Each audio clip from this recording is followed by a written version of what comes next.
Well, late last week, Apple announced the iPad App of the Year award went to Flipboard. That is the app that lets you create a personalized mobile magazine of photos and articles that your friends can share. Flipboard is flush with venture capital and feels little pressure to bring in revenue these days. Basically, they're not making any. Yesterday, I caught up with Flipboard's co-founder and CEO, Michael McCue, and asked him what is next.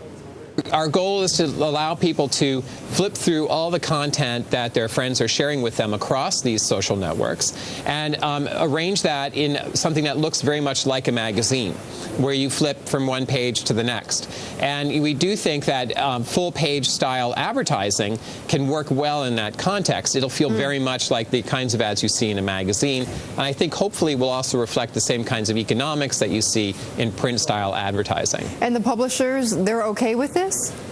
Well, they're actually quite excited about it because, there's an opportunity now for publishers to make their web content, A, look as good as a magazine, and B, ultimately be monetized in a way with advertising that's similar to magazines. So we actually just launched a program called Flipboard Pages with companies like the Washington Post magazine, Bon Appetit magazine, Sports Illustrated. And the idea is to allow people to flip through content that comes from their websites, have that content look very much like content from their magazines, and fill those articles, from time to time with a full-page ad, again, that looks very much like a magazine. But that's sort of where I'm getting lost, Mike, because then why don't the magazines, again, just develop their own apps and have people just go on their own apps, and then they'll charge the ad rates and they don't have to share that revenue?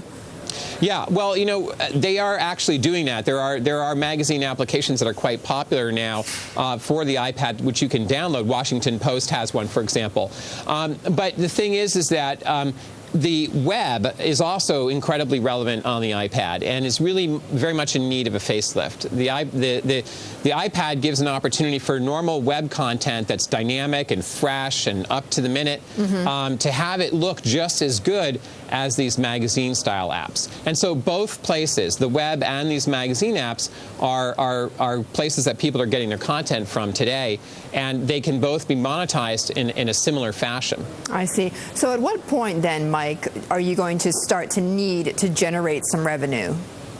Well, we'll see. Right now our focus is really on the user experience. So, we raised plenty of money and we've got a small team and a small cash burn. So our focus will continue to be on the user experience until we feel like we've tested this enough. Well, you raised $10 million, is that correct? Yes, that's right. So how long does that carry you through?